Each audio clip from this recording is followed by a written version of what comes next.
Hello, good evening and welcome to episode 9 of the eFootball podcast. This week we're not joined by James McCarthy because he's at an Ed Sheeran gig. James, what the hell are you doing? Sorry about that, James. I hope you're back next week. But in his place we've got two great guests. You may remember Rob Tomkinson from episode 1. He's back tonight. How are you, Rob? I'm very good, thank you. Very well. Well, it's good to be back, actually. Especially after we just won a cup semi-final as well. Oh, shush now. There'll be more of that later. And also joining us, we've gone transatlantic. We've got Sam all the way from New York. Sam, how are you doing? Yeah, I'm doing great. Very happy to be on. It's an absolute pleasure to have you on. As Rob says, Arsenal won a semi-final. Tottenham didn't. So we'll go straight into what happened at Wembley. Rob, we'll start with you because we'll share the good news in your point of view. Well, did the linesmen win you the game, or did Arsenal sort of deserve to win the fixture on the balance of play? I think if the game was based on the first 45 minutes alone, Man City can feel very aggrieved that they didn't win that game. And yeah, you could say that the decision not to give the disallowed goal at the end of the first half probably would have swung things very much in their favour, because we looked hopeless first 45 minutes, to be quite honest with you. But second half, I mean, other than the lapse of concentration after Ramsey gave the ball away and everybody had pushed forward, which seems to happen a lot for Arsenal with the Aguero goal, I think it was a pretty faultless performance throughout the second half and extra time. Certainly, they did scrape through a few times. Torre obviously had a shot pushed onto the post. Fernandinho hit the bar with a header. But I mean, Arsenal were pretty brilliant. It was the best I'd seen them play outside of the first half, really, for a very long time, to be quite honest with you. Yeah, I think you made some fair points, actually, especially with the fact that Manchester City, the fact they hit the woodwork twice. I don't know about you, Sam, I don't know if you watched the game, but did you sort of feel at that point that it was going to be Arsenal's day, that City had sort of run out of luck and Arsenal were then going to go on and win it? Well, my take on the game was that Manchester City had a lot of really good play, as Rob said, during the first half. The disallowed goal, really, on the replay, you can't even argue that was off. The ball stayed in, the goal went in, and I think later Company, or a bit earlier Company, should have earned a penalty. But between the two of those, I really do think that Manchester City should have gotten 2 goals in the first half. However, was just not their day, and Arsenal came back and won it.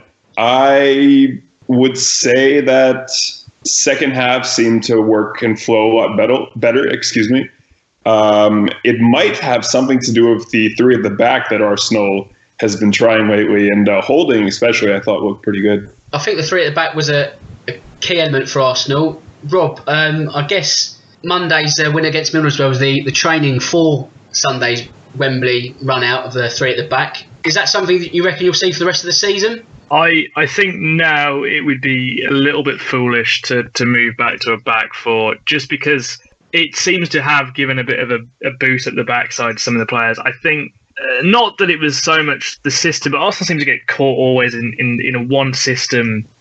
You know, Wenger sticks to a system. When he was winning everything, it was 4-4-2. When he lost Patrick Vieira and had Cesc Fabregas, it was a 4-3-3. And now it's like this 4-2-3-1.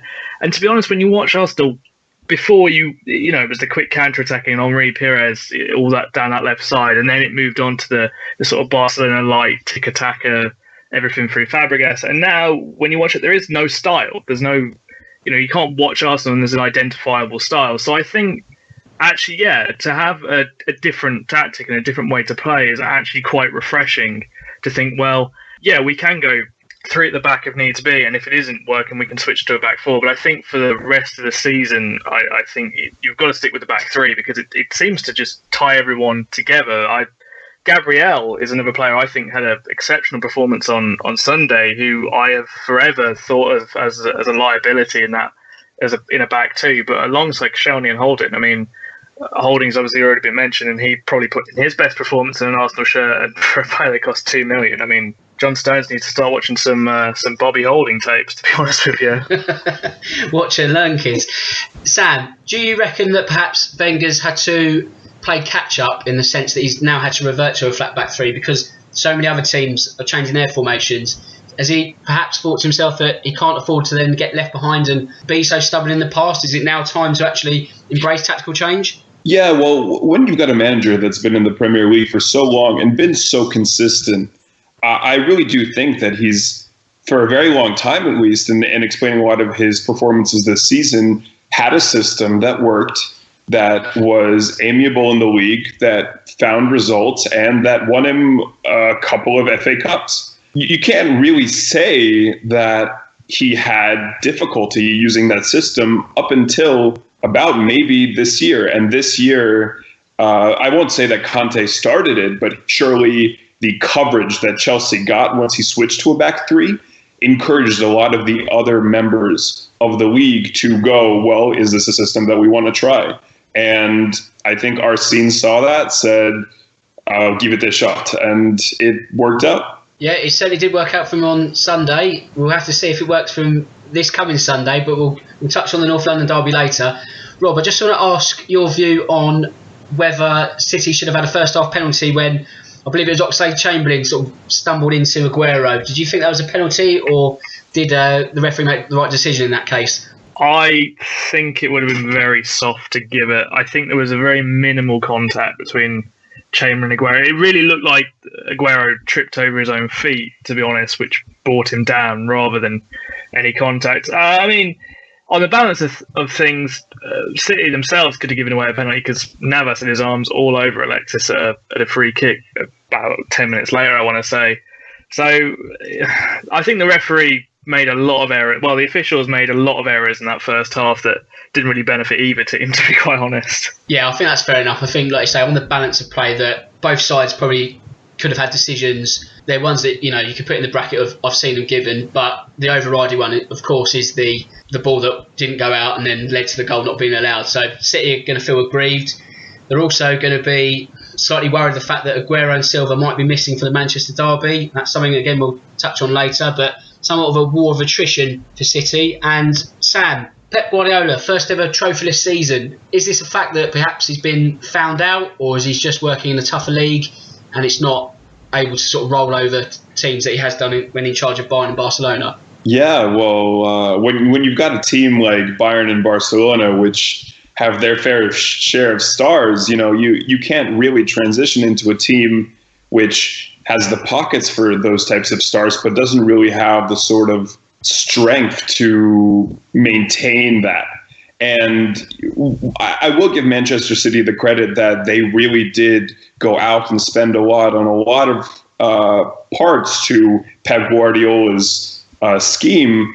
I think end of the day, you do need a performer like the Messi, and he just doesn't really have that at Manchester City. I will say that Kevin De Bruyne was someone that he was interested in back when he was managing Bayern Munich.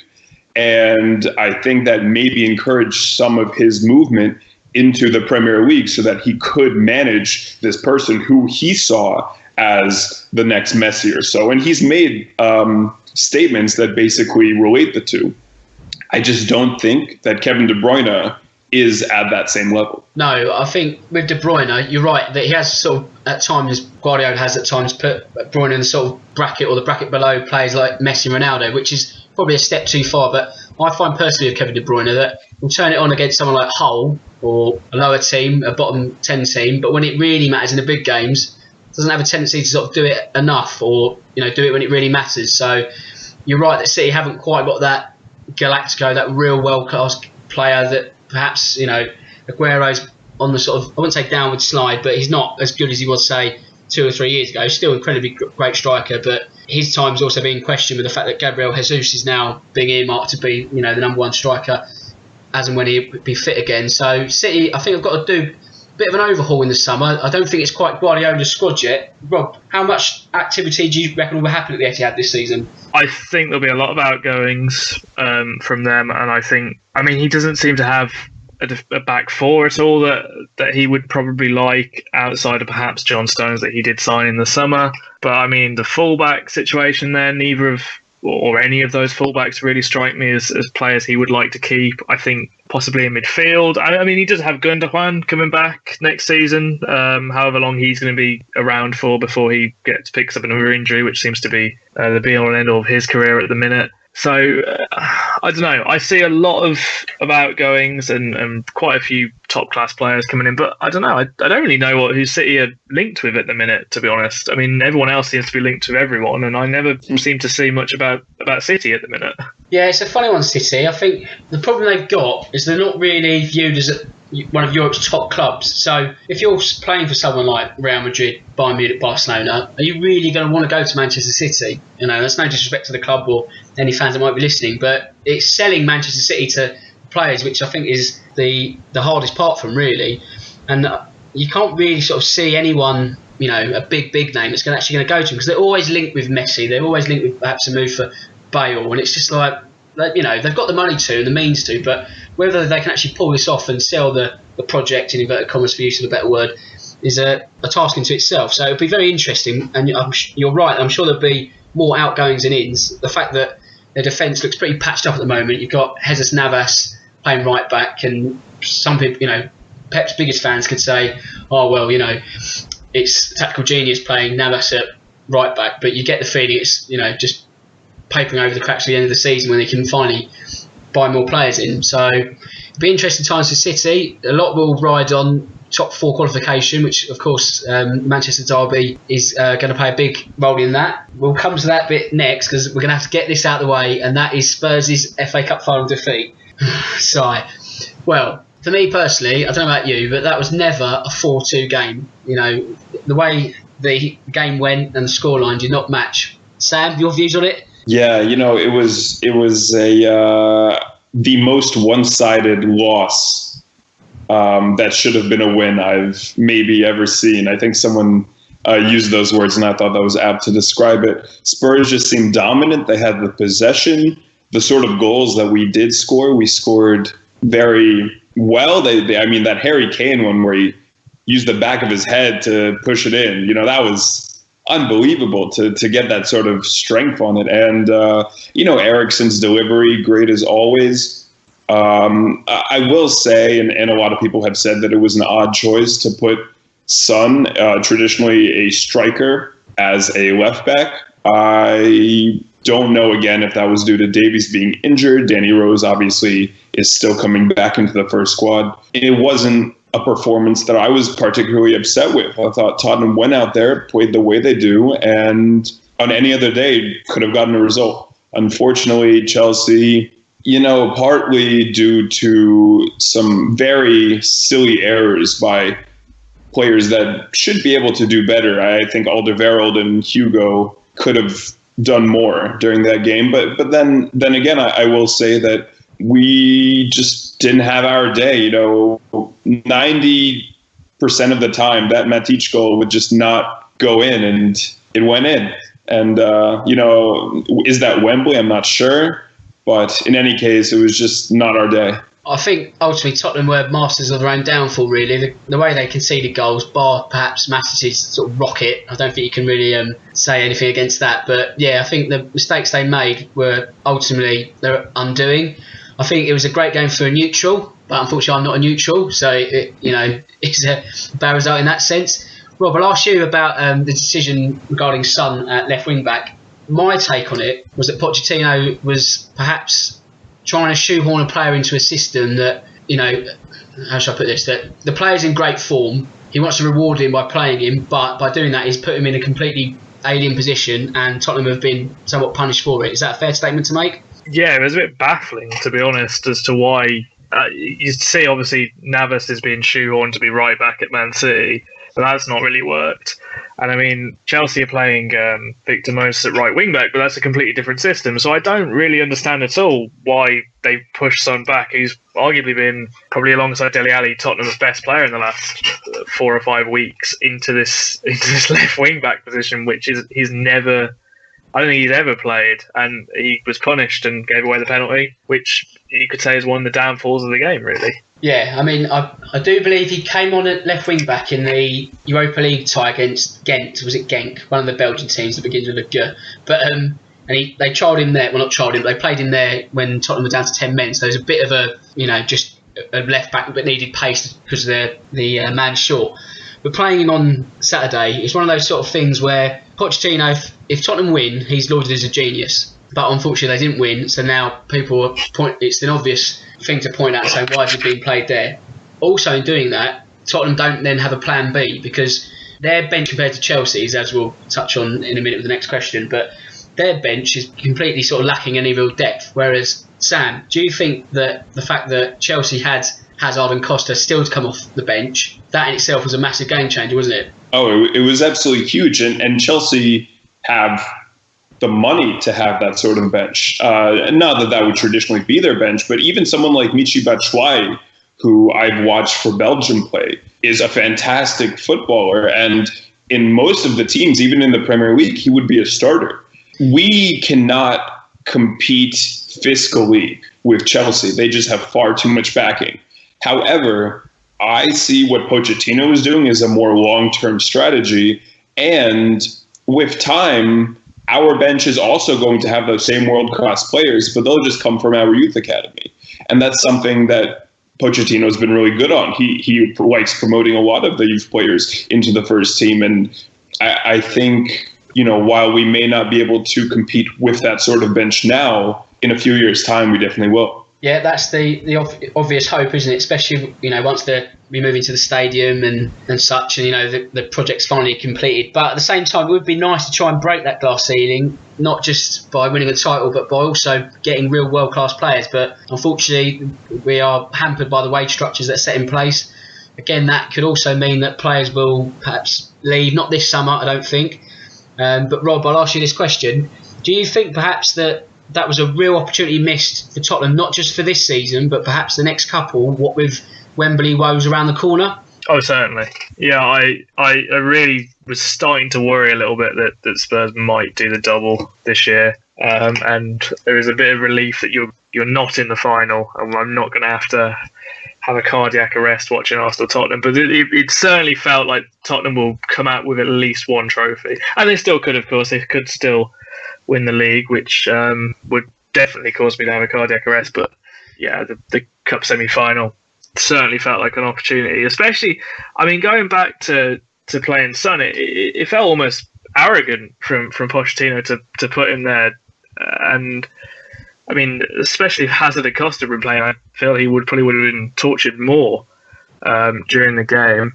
Yeah, big opportunity missed, especially with the two players being put on the bench, because I certainly thought at that point that Tottenham were going through. I don't know if you watched Chelsea Spurs earlier in the season, but if you did, if you can remember that Son and Moses had quite a good battle, especially in the first half, and most of it was Son pinning back Moses, so Moses couldn't really get out his own half, but that was with Son much further forward. So Pochettino's probably tried to replicate that on Saturday, but deploying at left wing back, and as we all know, it hasn't worked. So I think a lot of people, certainly myself, I'm sure Sam's the same, but when they saw the Chelsea lineup, they must have thought, do you know what, nothing's a given, but surely you'd put Spurs favourites there. And I think the betting odds had fluctuated pretty much into Spurs' favour at that point. But, they just didn't take control of the game, always playing catch-up, always having to sort of cover mistakes and then get back into the game. And I think, Sam, do you not think that the fact that they could never get on top and sort of stay on top and really get over the line, they were always having to sort of claw back from Chelsea's advantage? That was really the sort of telltale signs of the game, really, wasn't it? That Chelsea were always in the driving seat, no matter how much Tottenham pressed. Yeah, it really was kind of odd to watch, because I saw a very back and forth game, but every time it went to our half, I was many, many times more scared. And we had far more corners during that game. And I'd say, as you mentioned, the starting lineup was scarier for Spurs. I think Pochettino saw Pep Guardiola playing Jesus Navas also as a wing back and said, you know what, I think my squad can do that. I think Son can do that. And it was a failed experiment, and we'll know better now. But I think in theory it should have made sense, because then you have not only this person who you're rewarding for their good play, but also more attacking presence on the field, as opposed to that, more defensiveness of Davies. Unfortunately, it was just not Spurs' day. Yeah, unfortunately it wasn't their day. You're right about the corners. I don't know if you remember, but Chelsea's first corner was the one that led to Hazard's goal. So that's how much we sort of pinned them back into their own half. But unfortunately, it just wasn't our day, really. I wouldn't say it's one to forget. It was a great game, a rollercoaster of emotions. But I know personally I'm busy for the FA Cup final. I'm not watching Chelsea Arsenal. I'm doing something else. I don't know what it is yet, but I'm busy. So. Sorry, Rob. But what we'll have to do now is do the quick social media bits, and then we'll roll into the second half of the show. So, as always, if you want to follow us on Twitter or Instagram, it's at @e_footballnet. If you want to follow us on Facebook, it's facebook.com/efootballpage. If you want to follow us on the website, it's www.efootballonline.com. If you've got any questions for the show, you can tweet either myself, my personal page, which is at DanTracy1983, or you can tweet at @e_footballnet. So that's all the social media bits out of the way. We'll be back after this very short break. Hello, welcome back. I hope you've had your Lucozade and stretched your muscles, because we've now got a very busy second half of the show. I did touch on the Manchester derby earlier. We'll get straight into that. I also mentioned it was a war of attrition for City as they've lost Silva and Aguero, but United have also lost Ibrahimovic. Rob, who did you put in the Manchester driving seat coming up on Thursday? I would have to say Man United in current form. They actually look a little bit better without Ibrahimovic at the minute. They seem to be a bit more of a quicker tempo of Rashford and Martial in there, who, of course, the latter has finally scored I can't remember how much it's going to cost them. The £8.5 million it is. That's the £8.5 million. The £8.5 million goal. Yeah. So, I mean, they haven't been beaten in the league in about 2 years or something now, but a lot of them have been draws. City stuttering a little bit. You don't know, because form goes out of the window in a derby. But coming off the back of a very hard FA Cup semi-final defeat, I think United might have the advantage. Sam, your views? Would you agree with that? Yeah, I would agree. I would say that Manchester United have looked the scarier side lately. However, you do need to also consider that Mourinho said that he wouldn't be focusing on the league as much. He really does want to win the Europa League and get into the Champions League that way. So we might actually see him field a weaker side. Yeah, it's an interesting one. It's a good point you make, because a lot of people, me, myself included, and a lot of people on this podcast also, we've always touched on the fact that United are going to then put all their eggs in the Europa League basket, for use of a better phrase. But the opportunity is still there to finish in the top four, because Liverpool keeps slipping up, and it's still a viable concern for them to actually do it that way. So, Rob, is the Europa League still a nice backup plan, or is that the first sort of port of call for Champions League qualification? Their best opportunity looks to be in the Europa League, but you're right. I mean, teams above them are slipping up, and I think it would be pretty silly to just go all out in the Europa League, get knocked out by Celta Vigo, and not qualify for the top four either. So I guess it's a bit of a damned if you do, damned if you don't. But I don't think they would field a weakened team in the Manchester derby, because if they lose, it would be absolutely managerial suicide almost from Mourinho. I don't think he'd ever be forgiven for doing that. But depends, I suppose. I definitely can see them going all out in the Europa League, and I think it'd be foolish not to, because people have been going, they're not. When it was the Chelsea game, when they weren't playing their star players and seemingly not playing their star players in the Chelsea game, everyone was saying, are they targeting the Europa League over the Premier League? Well, why wouldn't you? It's a chance to win a trophy and get into the Champions League. It's a bit of a no-brainer, really. So yeah, I don't know. I can't seem to decide which is the best route in, because it's two tough semi-finals and a final you've got to win, or you can win all your league games and presumably the teams ahead of you will keep slipping up, in the case of Liverpool, who can't seem to get over the line quite yet. I think if United were, say, 6th or 7th, let's say 6th for the case of argument, and although not mathematically impossible, if the gap was a lot further, then I think Mourinho would then sort of say, let's focus on the Europa League, not completely, but more certainly. But like I say, it's still a going concern, so I think it will certainly go strong in terms of lineup on Thursday. And if they win that, then there's no reason not to continue going strong for the rest of the season. Because if you remember Liverpool last season in the Europa League, slightly different situation, that Jurgen Klopp was still a relatively new manager, still looking at his squad as to who he wanted for the next season and who he wanted to disregard. So there was more of a sort of element to, I wouldn't say training matches, but going through the squad sort of through that way. So it meant the Premier League wasn't quite as important with the Europa League as their sort of be all and end all. But as we all know, they finished 8th in the league, lost the Europa League and no Champions League football this season. So it is a gamble, and I think United are not going to sort of play their cards just yet. I think Thursday might define where they go for the next, is it 4 games afterwards? So there'll be a lot riding on it, as there always is. But the reason the door is open for them is Liverpool, because they slipped up on Sunday. Sam, how big of a slip up will that be, taking into account that at the start of the day, had they won all 5 of their games between now and the end of the season, then the top 4 was actually in their own hands. Now it's up for grabs with them, Arsenal and the 2 Manchester clubs. So how big is that defeat going to be? Yeah, it was a really big defeat, and actually it makes me a little bit warier of Crystal Palace, having them be Spurs' next opponents. I really do think that Liverpool has this maybe big game mentality when it comes to all games, and that's why they've been so successful up against the top teams. But consistently, they've shown that playing those lower table teams, they cannot always get the results. And I don't know if that's to do with their poor defense or Mane being out. But in any case, you have this Liverpool side, which Klopp has definitely done well with. But you can always go on and say, well, yes, but, without too much back structure, having Sakho, who sat out during the Liverpool Crystal Palace game, but has come into a Crystal Palace side and gotten something like 5 clean sheets in his last 6.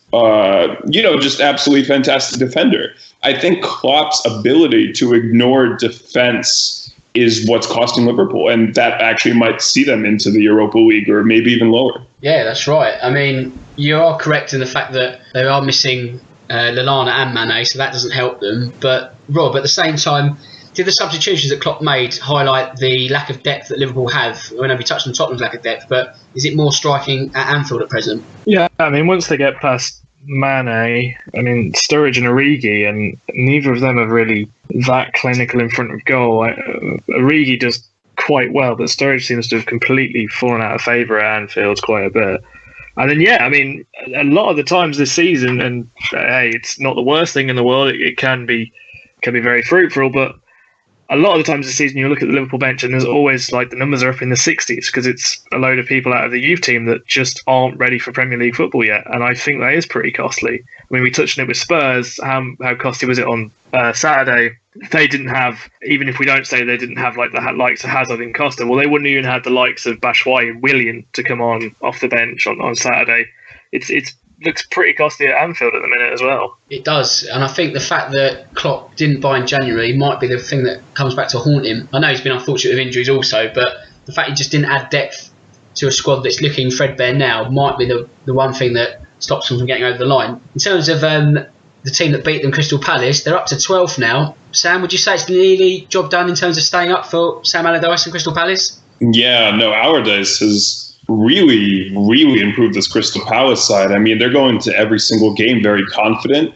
You're seeing consistent results out of Benteke, who went missing for large periods of time before. And really, they've just kind of managed to stabilize, and especially with players like Van Aanholt and, all of their crosses. And that target man in Benteke, they really have shown a lot of improvement. I don't think they're going to be relegated. I don't even think they're going to be bottom half of the table. I think they might even see themselves into 9th place or so. Yeah, it's a fair shout because that part of the table is so congested from, say, 9th to 17th. It only takes 2 wins for you to be shot up the table, 2 defeats, you could be 16th, 17th. So there's still plenty of fluctuation in that part of the table. Rob, he has a habit of, when he takes over a team, things tend to start slowly, and people were getting a bit worried when he took over Palace because it was like, he only picked up a point in, 5-6 matches, but the wheels of the Great Escape have turned slower, but now they've really picked up pace, haven't they? Yeah, I mean, I was one of those people because I think Arsenal was his first game at Palace, actually, or one of his first games at the very least. New Year's Day, and they looked atrocious. I think it was only a 2-1 in the end, Arsenal's way, but they looked pretty awful. I remember turning to my dad and going, I think Palace might really be in trouble here, even with Allardyce. And especially, they got battered 4-0 by Sunderland, of all teams, very early into his reign. And I mean, there was a bit of a, hang on, has he lost this this Harry Houdini magic that he seemed to have with all his other teams. But no, I mean they've been brilliant. There's no shame in losing to Crystal Palace these days, I'd like to say. They have been absolutely amazing. They absolutely trounced Arsenal in the return game a matter of weeks ago. And yeah, they really could finish top half, which is bizarre to think about when you look and think that only about a month and a half ago, people were thinking this team might be one of the favourites for relegation. Absolutely. And let's not forget that, three of the teams they've beaten in this streak of results, they've beaten Chelsea away, Liverpool away, Arsenal at home. Now, if you were looking at Palace a couple of months back and then you look at those fixtures and you'd think, well, done about that, Palace are in trouble. But credit where credit's due, they've been absolutely brilliant these last couple of months, haven't they? The last sort of 6 weeks or so. And they completely deserve to stay up. In terms of staying up, we've got, I'd say, I don't know, I think there's perhaps 2, maybe 3 teams still in the mix. And I think it was an important win for Palace because if you look at Bournemouth won, Swansea won and Hull won.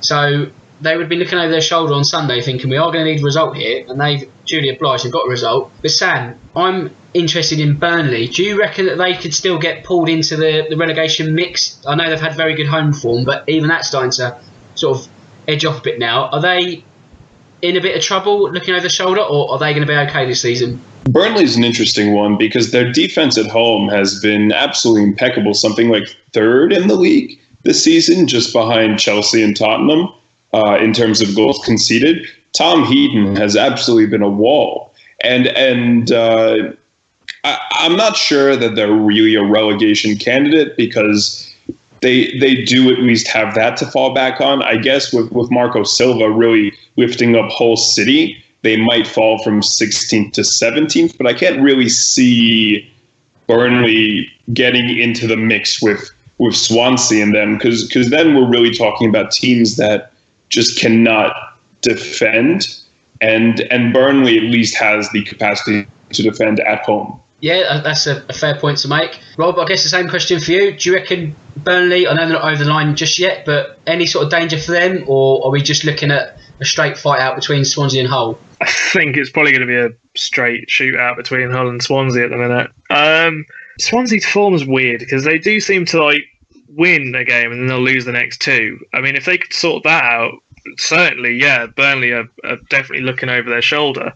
But yeah, I think it is a bit of a straight shootout between Hull and Swansea, really going into the last 4 games. I think Swansea's lack of form or sort of failure to get results is probably going to be Burnley's saviour, perhaps, because I think the gap is probably too big for them to bridge. But I'll ask the most pertinent question. If we assume it is between Swansea and Hull, Sam, I'll ask you first.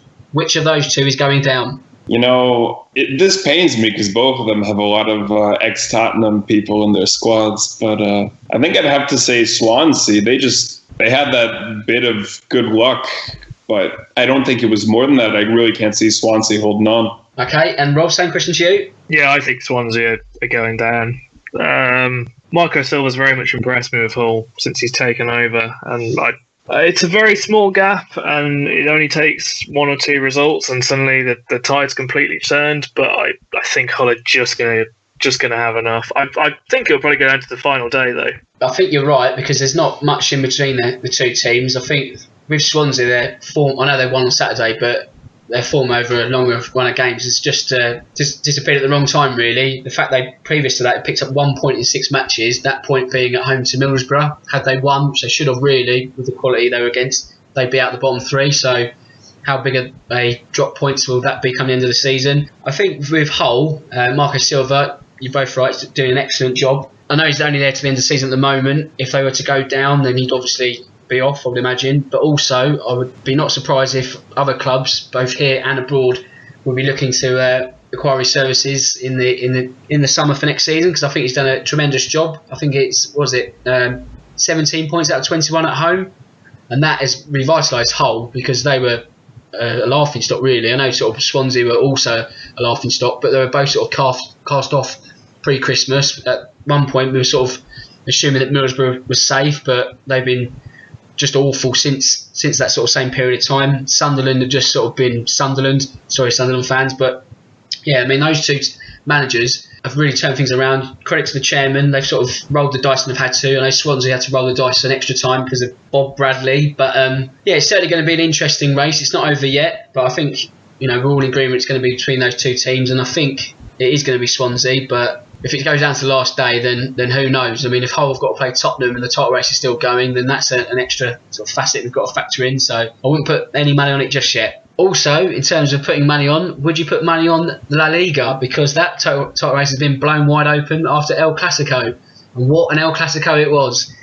Sam, I guess the plaudits have to go to Lionel Messi. 500 goals. What can you say? Yeah, no, he has a habit of really showing up when he's needed. He's done 500 goals, but he's also done quite a few assists, and really, like as I was saying earlier, he's the type of player that is just capable of picking up a team. I mean, Lionel Messi is in a different class when it comes to skill sets, and sure, him and Ronaldo are seemingly dropping off right now, but even still, they both got these spurts of so much skill and technique that you just can't forget their names. Rob, I know we sort of sometimes look at La Liga and think, two-horse race and the league's not as strong as it was, but surely 500 goals for any team is not something you can sort of turn your nose up at. Oh no, it's an incredible achievement, and one that is going to take something special from someone probably perhaps not even in my lifetime to match, really. He is the best footballer of this generation, no question about it. As much as I like Cristiano Ronaldo, and I think I'm almost alone in liking Cristiano Ronaldo outside of people that support Real Madrid and Manchester United and Portugal, he is I don't want to say a level above, but he is something else. And I mean, that attack at the end of the game, it was one of them where at a game where it's 2-2, you almost feel like it's destined to finish level, and that would have been a great result for Real Madrid, but Roberto picks the ball up, he has that amazing dribble, and you think, it's one of them, it'll fall to someone, they'll have a shot, and the keeper will save it, and it'll just trickle to him, and it'll be a wasted effort at the end of the game. Just happens to fall to the best player of a generation, and of course he's going to tuck it into the one place that the keeper can't get it. It was poetic, in a way, for that to be his 500th goal, and he's scored some amazing ones, but I mean, just from a narrative point of view, that he's never going to score a better goal than that, really. And yeah, he's completely blown that title race wide open, because I thought going into it, Madrid might completely blow them away here, but he really was having none of it, and it was a very good performance from Barcelona, really, who coming off the back of a terrible 0-0 in getting a result sense against Juventus, and a very poor result the week before in that quarterfinal with Juventus as well. Yeah, I mean, the plaudits right to go to Messi. Like you say, what a time to get that goal, number 500. I don't know about you, but for me, he's certainly the greatest now. Personally, I think he's the greatest ever. It's hard to sort of put him generations, but I just think he's absolutely phenomenal, and I don't think anyone will ever surpass his goal scoring record, because not to say that no one's ever going to be that good, but I don't think you'll never have an arch nemesis like Ronaldo going head to head, because those two drive each other to stratospheric levels that we'll never ever see again. I don't think to have the both of them playing in this time is we're just lucky. I don't think we appreciate how good they really are and how much they push each other.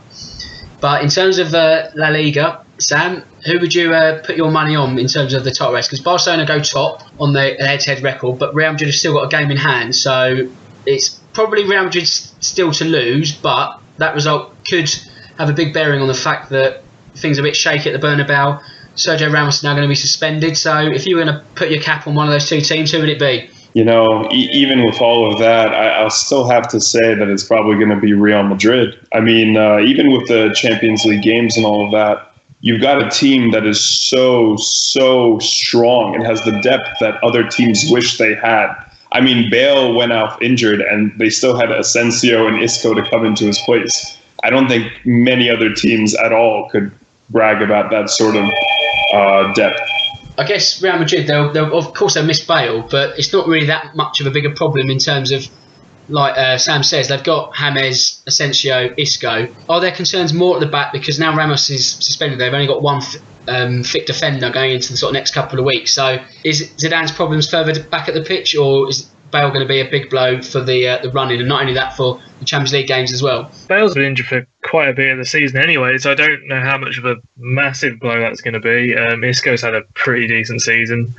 as it is. Yeah, I think losing Ramos for potentially 3 or 4 games is certainly going to be costly for them, and might be where it all slips up. Although it wouldn't surprise me. I mean, Barcelona's form this season in trying to catch up with Real Madrid, it really wouldn't surprise me if they go and drop points against Osasuna next game, even though that Osasuna are bottom of La Liga at the minute. Well, that's it, isn't it? Because every time the door becomes slightly open, Barcelona seems to not manage to kick it down. They have the opportunities and they don't take it up on them. So they've only really got themselves to blame for the position they've got themselves in and not being top of the league himself. Touching on the sending off, I mean, can Ramos have really any complaints about that? Because it was quite a wild lunge looking back, wasn't it? I actually missed the sending off. That's really... Right. Don't worry. Like, basically, it was a sending off and he's got no complaints. It was just like a 2-footed wild lunge. It wasn't like malicious, but it was ill-timed and just went straight through him. So, you know, I'll have to answer my own question there. But that's fine. It was the one part of the game I actually looked away from, and when I looked up, he was applauding one of the officials after getting sent off. Never look away from El Clasico if you learnt anything. No. From... Well, I mean, I knew he was going to get sent off because he always does in El Clasico. So that is true. If we move back home, we'll touch on the PFA Player Awards. Sam, N'Golo Kante wins the award for the second year in a row. Is that the right decision in your eyes? I can't even argue to some degree. He has been terrific. He plays the role of multiple players, and he really has turned Chelsea. I don't think it's just their squad from last year. I think his contribution has really, really contributed to their success. I will say that there were other people that I thought did quite well, but I don't think N'Golo Kante is a bad shout either. Rob, I guess it's no coincidence that Kante wins the league with Leicester. He's nearly going to win the league with Chelsea. I mean, is it just down to him all over again? He has been the most consistent player of the last 2 seasons with either club. He's been absolutely brilliant. I was thinking about this the other day. I mean, I don't think it's just a back three that's made Chelsea so good. I think having Kante in front of the likes of David Luiz and Gary Cahill, who in back fours as a pairing have never looked the best. And I think as good as they've been to put them in a back three, which stabilises it a bit more, I think to have that player in front of them makes them look even better than they are. And that player happens to be N'Golo Kante. You know, I think Gilberto Silva during the Invincible season at Arsenal and during the 2006 Champions League clean sheet run to the final, Makalele at Chelsea before that, you know, that defensive midfield role, it's nice that it's finally been highlighted in the form of a PFA Player of the Year, because I think it's usually the attacking players that always pick up the big accolades. So for a player that does a bit more of the donkey work, so to speak, in midfield, it's quite nice for that to be heavily appreciated for once. Yeah, I mean, he certainly gets the respect of his peers, as this award proves, for the second year in a row, but the amount of people that sing highly of N'Golo Kante, you could reel a long list of people who think he's an absolutely amazing player, because he frankly quite is, really. So he gets everything he deserves. Moving further up the pitch, Sam, Dele Alli gets the Young Player of the Year award.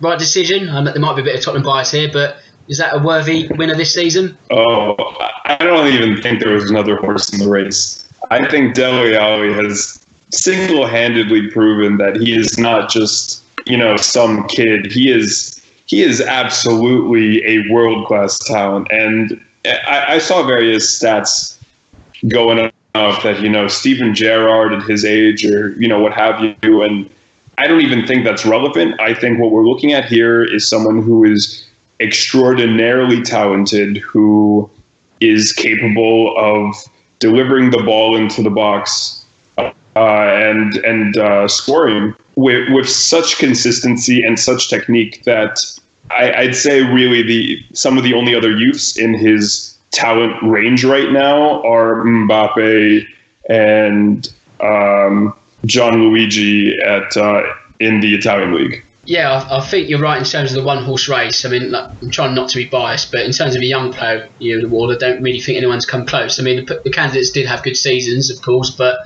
when you're really sort of thinking about award winners, I think that really was the right decision. We'll go for the non-Tottenham biased view.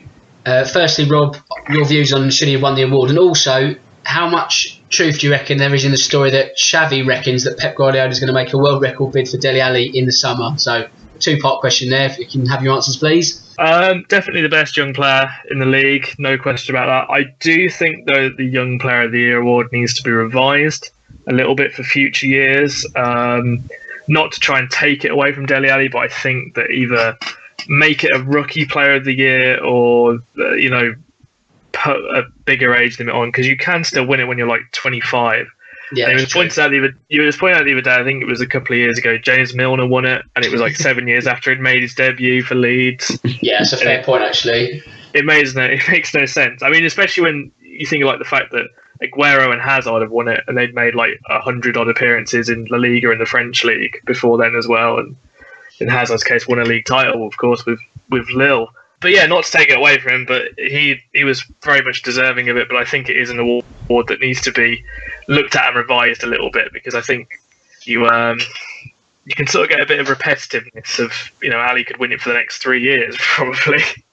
That is true. Presumably doesn't go anywhere. As for moving to Man City, I can't see Tottenham accepting any bid for him. To be honest, I think it would be daft to, especially to let him go to a Premier League rival. Of course, these rumours are always going to come about because they do with any good player. And who am I to doubt Xavi to come out and say that his former manager is going to come out and make a world record bid? But I doubt it will come to fruition. It'll be one of them paper talk ones probably.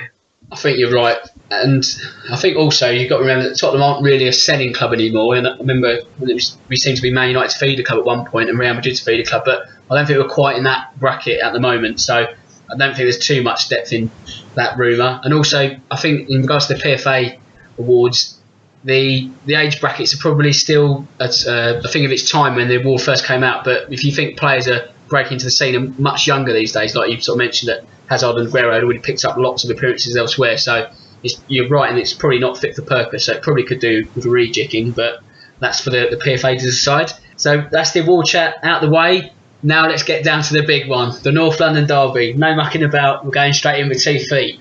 So it's pretty obvious who you think are both going to win, but Rob, you're going to have to make your case. Why do you think Arsenal are going to beat Tottenham on Sunday? Oh, I was going to make the big switch and say I don't think we're going to beat Tottenham on Sunday. Wow, so the switch. Do you honestly not think that? No?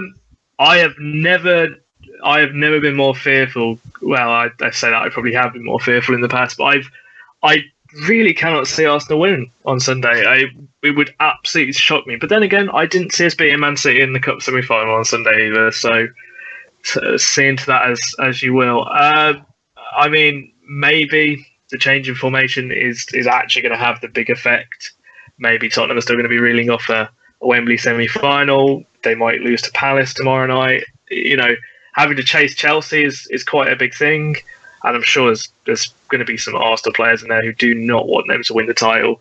So maybe from all that point of view, maybe Arsenal can win the game. But I would be very, very shocked. I think there's a big gulf in quality and form at the minute between the two teams, and it's all in Tottenham's favour right now. Okay, that means, Sam, I'll change my question slightly then. Will Tottenham be able to deal with perhaps not being the underdog for a change and actually be perceived favourites? Is that something that they're not perhaps used to in a North London derby? Yeah, I don't think they are used to that. And I do think that the general sentiment is that Tottenham is favoured in this matchup. But you know what? I weirdly enough, I'm not feeling that confident about it either. So, blimey, no one wants to win it. To be fair, I see where you're coming from, because Wembley is going to be a factor. I think Rob's also made a great point. Is if you look at Chelsea last season, they did their absolute best to nobble Spurs in that game at Stamford Bridge to cost Spurs the title, and I can see Arsenal doing their absolute best to do something very similar. I don't know really. I'm not overconfident, because I don't think you can ever be overconfident in North London derbies, or any derby for that matter that you're a fan of. But Sam, what would be the key points if Tottenham are going to win it? Where and how they're going to win it? When you come to the North London derby, there's one player that has just been so consistent in it, and he wears lily white. His name is Harry Kane, and I don't really think that you can argue that he's going to play a major role in this. And it'll be interesting to see how Arsenal's presumed back three deal with Harry Kane.